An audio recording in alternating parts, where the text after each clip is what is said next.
Bonjour, voici en bref plus d'actualités clermontoises. Priorité aux économies d'énergie et à la préservation de l'environnement à la mairie de Clermont-Ferrand, où le quartier de la Gautière vient de s'équiper d'une chaudière à bois très performante pour chauffer 2500 logements. C'est au tour du quartier de Croix-de-Néra d'adopter la filière bois. Les 50 chaudières à gaz de 50 bâtiments se verront très bientôt remplacées par 2 chaudières bois de très forte puissance. Les travaux sont déjà bien avancés. Alors là, on est sur le chantier donc, de la chaufferie de Croix-de-Néra qui va être équipée de 2 chaudières bois, l'une de 8 MW et l'autre de 4 MW, et qui alimenteront donc tout le quartier de Croix-de-Néra, de Champratel et d'Evergne. Et c'est à peu près 3500 logements qui seront alimentés, ainsi que des écoles, des gymnases, des collèges, etc. Sur ce chantier, aujourd'hui, on est à peu près à 40% de la réalisation des voiles béton, ce qui est vraiment la structure. Et on espère que tout fonctionne pour la saison de chauffe prochaine, donc dès l'hiver 2013-2014.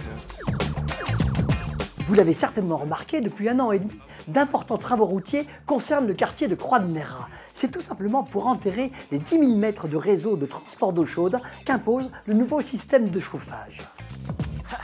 Notre volet culture à présent. La mission des relations internationales de la ville de Clermont-Ferrand organise chaque année depuis 10 ans une riche semaine franco-allemande qui nous présente notamment cette année des courts-métrages réalisés en commun par des étudiants français et allemands. Ils poursuivent ensemble des études franco-allemandes où l'on passe une année à Regensburg et l'autre à Clermont-Ferrand. Ces 2 villes organisent chacune leur festival du court-métrage. Pas étonnant dès lors d'y trouver des étudiants heureux de jouer avec une caméra.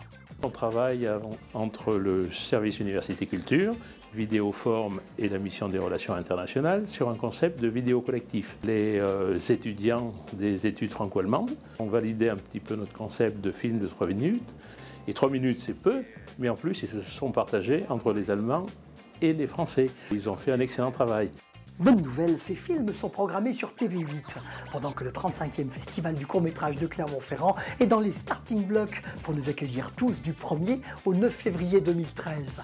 Le gigantisme de l'événement sollicite 262 personnes bénévoles à une multitude de postes.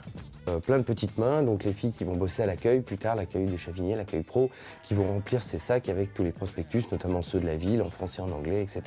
Le gros de la troupe, c'est les contrôleurs accès. Les contrôleurs matin, ils représentent un peu plus de 130 personnes. Ensuite, on a une douzaine de chauffeurs, des contrôleurs renforts, des contrôleurs volants. On a toutes les personnes qui sont aux caisses, puisqu'il y a un point de billetterie sur chaque lieu du festival. On a forcément des bénévoles au marché du film, à la vidéothèque, etc. etc. Et voilà, au final, 262. A l'inverse de ce que l'on pourrait croire, l'homo sapiens clermontois, que l'on retrouve souvent terré dans des salles obscures au mois de février, ne connaît pas d'état léthargique en période hivernale. C'est gaillardement toujours qu'enfants et adultes s'activent, comme à l'école primaire publique Paul Bert, où des élèves en classe de CM1 et CM2 montent l'opéra Atchafalaya. Un superbe projet éducatif à l'encadrement professionnel, 2 heures par semaine d'octobre à juin. Il est mis en scène par le très sympathique Pierre Thirion-Vallet du Centre Lyrique Auvergne. Chanter, faire du spectacle vivant, chanter de l'opéra, c'est pas comme à la Star Academy, ça ne se fait pas spontanément, ça demande beaucoup de travail, beaucoup d'apprentissage. Quand ils vont arriver en salle Boris Vian avec les 7 musiciens, ils vont vite s'apercevoir qu'il faut toucher le public, 300 personnes. Bon, il faut vraiment qu'ils apprennent à se projeter, à extérioriser leurs émotions. C'est aussi là une des vertus de ce projet.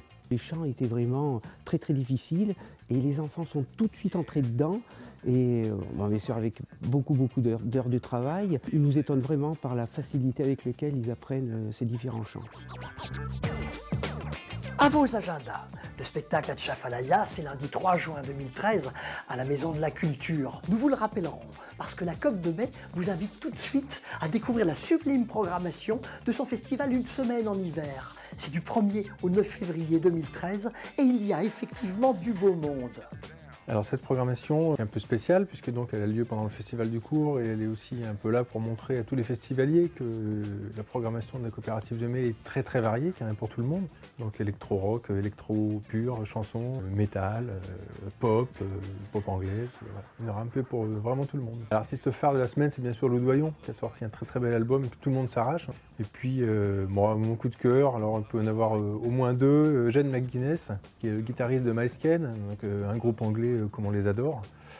Et puis The Rapture, qui est un duo qui ne joue en gros que dans des clubs new-yorkais et qu'on aura la chance de voir ici en début de semaine prochaine. Si on aime les groupes de rock, les vrais groupes de rock, Med, c'est un groupe de Toronto qui a signé sur le label Sub Pop, qui était le label de Nirvana quand même, on peut le préciser, qui est un groupe qui va faire tous les gros festivals de la planète cet été et qu'on va avoir ici au club la semaine prochaine. Donc c'est le moment de venir les voir dans de bonnes conditions.